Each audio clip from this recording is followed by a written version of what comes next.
आता आपण महायुद्धोत्तर राजकीय घडामोडी या धड्याच्या पुढच्या विभागात प्रवेश करतोय. चला तर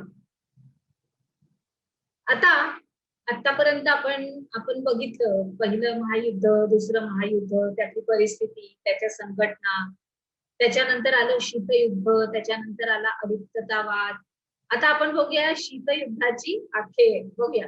चला तर असं नाही वाटत विद्यार्थी मित्रांनो की आपण हा धडा शिकताना जणू काही संपूर्णपणे युद्धाचं प्रसंग आपल्या डोळ्यासमोर चालू आहे की कशा कशा रीतीने आपण इतिहास बघतोय संपूर्णपणे की कशा रीतीने घडामोडी होत चाललेल्या आहेत. आणि आता आपण खरोखरच किती शांततामय असं जीवन असं जगतो आणि ह्या जगाची ओळख आपल्याला किती व्यवस्थितरित्या पटलेली आहे.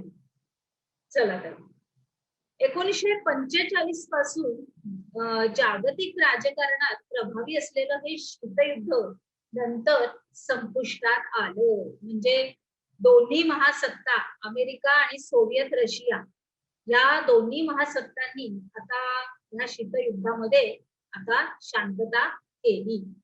आलं लक्षात? शीतयुद्धाची अखेर हीच एक मागील शतकाच्या शेवटी झालेली अत्यंत महत्वाची घटना होती. आपली इतिहास घटना आहे. शेवटी आपण इतिहासच शिकतो. प्राचीन काळापासून मध्य काळापासून आपण प्रत्येक इयत्तेत शिकत आलो.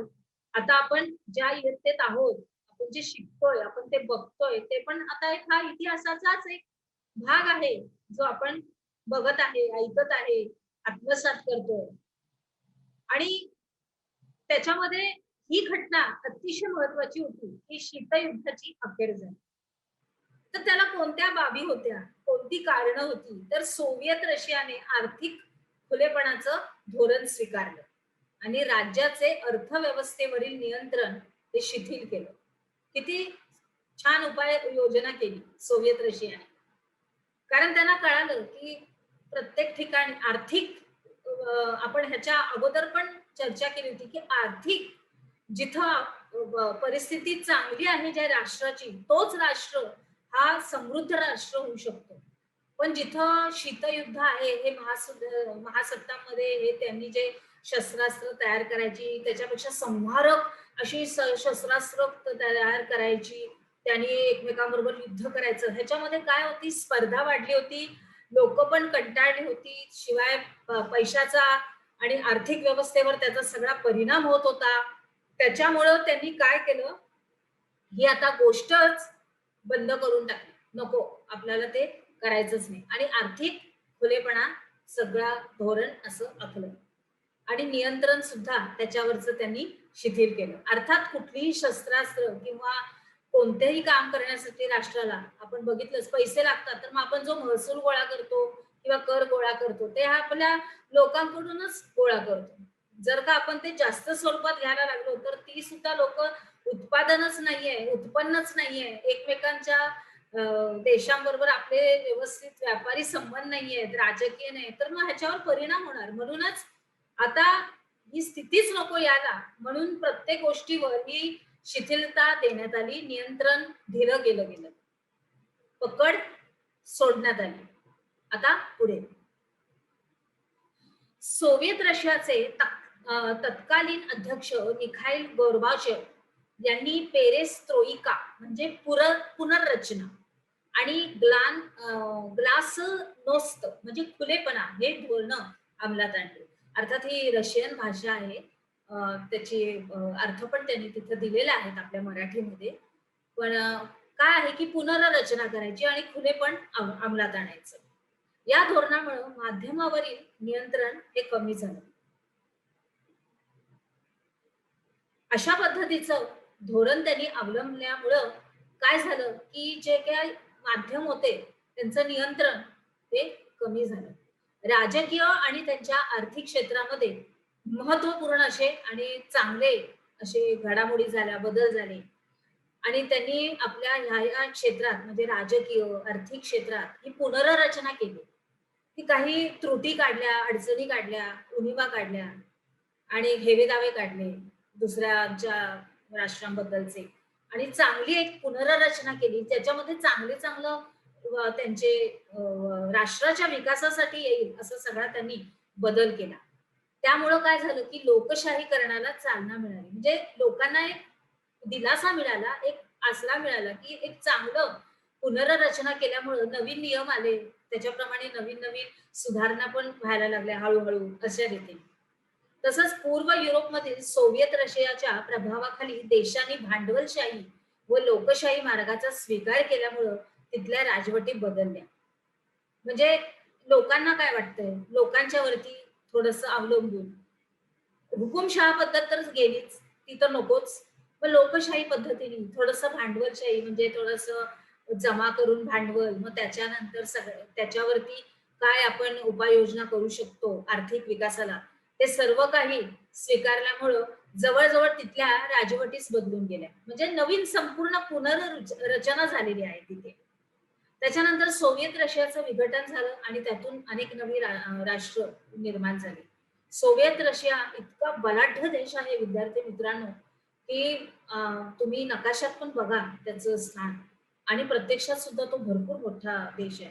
अगदी लोकसंख्या अगदी भरपूर आहे तिथे आणि बलाढ्य असा देश आहे तो. तर त्याचं सुद्धा विघटन झालं, त्याच्यामध्ये सुद्धा थोडेसे भाग वगैरे पडले, नवीन राष्ट्र त्याच्यातून निर्माण झाले, ते बरंच झालं एका अर्थी. रशिया हा सोव्हिएत रशियामधील सर्वात मोठा देश आहे, मी त्याच्या अगोदरच तुम्हाला सांगितलं. आलं लक्षात? चला तर मग पुढे जाऊया. तर आता छोटासा एक आपल्याला फिती आहे. नाटो ही संघटना आजही अस्तित्वात आहे, परंतु तिचं स्वरूप आता लष्करी नाही. या संघटनात किती देश आहेत ते आपल्याला शोधायचे आहेत. म्हणजे असे छोटे छोटे प्रकल्प आहेत तुमच्यासाठी. आता तुम्ही छोट्या इयत्तेत नाहीये, 9वी इयत्तेत आहात, मग थोडेसे तर प्रकल्प तुम्ही करू शकता. आता तुम्ही आंतरजाल म्हणजे इंटरनेटच्या माध्यमातले तुम्ही विद्यार्थी आहात, तर तुम्हाला हे सर्व काही शोधण्यात काहीही अडचण येणार नाहीये. त्याच्यानंतर शब्द सुचवा.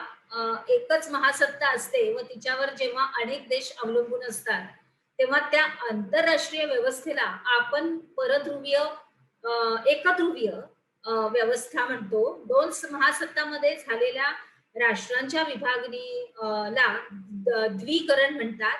जेव्हा अनेक देश महासत्ता म्हणून आंतरराष्ट्रीय व्यवस्थेत आकारास येतात, तेव्हा त्या व्यवस्थेला काय म्हणता येईल? अर्थात तुम्हाला हे थोडस विचार करून सांगायचंय. युद्धाचा फोलपणा या विषयावर निबंध लिहा. युद्धामुळं आता आपण हा धडा शिकताना इतकं काही शिकलोय विद्यार्थी मित्रांनो, की आपल्याला युद्ध हे नकोच आहे, कुठल्याही परिस्थितीत नको आहे. कोणत्याही समस्या चर्चा वाटाघाटीने सोडवता येतात का? त्याच्यानंतर युद्धामुळे समस्या सुटत नाहीत आणि युद्धामुळे विकासाला खीळ बसते. म्हणजे कसं नाही विकास होत, त्याच्यामुळं एक प्रकारचा संपूर्ण दडपशाहीच येते त्याच्याबद्दल. चला तर पुढे जाऊया. माहित आहे का तुम्हाला 1917 मध्ये रशियात साम्यवादी क्रांती झाली व त्यातून सोव्हिएत रशिया हा अस्तित्वात आला. अल्पावधीतच सोव्हिएत रशिया आंतरराष्ट्रीय राजकारणात महासत्ता म्हणून आकारास आली, परंतु अमेरिका आणि सोव्हिएत रशिया यांच्यात टोकांचे मतभेद होते. उदाहरणार्थ अमेरिका हे भांडवलशाहीचा पुरस्कार करणारे लोकशाहीचं राज्य, तर सोव्हिएत रशिया समाजवादी व एकपक्षीय हुकुमशाहीचा पुरस्कार करणारे राज्य. तसंच दोन्ही महासत्तांना जगात आपले वर्चस्व वाढवायचं होतं. अमेरिकेला भांडवलशाहीचा प्रसार करायचा होता, तर सोव्हिएत रशियाला समाजवादाचा. अतिशय महत्वाचं आहे हे, तुम्ही हे नक्कीच लक्षात ठेवा. आपले प्रभुत्व वाढावे म्हणून दोन्ही महासत्तांनी लहान राष्ट्रांना आपल्या गटात खेचण्याचा प्रयत्न केला. हे राष्ट्र छोटे, चला आपल्या बाजूने या, अशा रीतीने. परिणामी युरोपचे वैचारिक पातळीवर विभाजन झाले.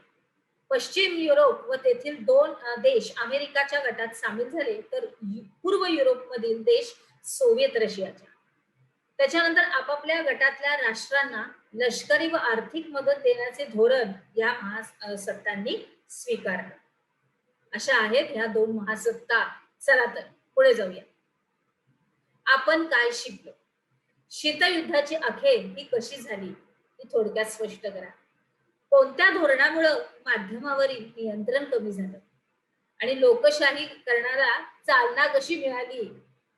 पूर्व युरोपमधील राजवटी बदलल्या कारण सांगा. आणि सर्वात मोठा देश कोणता? चला तर मग आता आपण आपल्या पुढील विभागात जाऊया.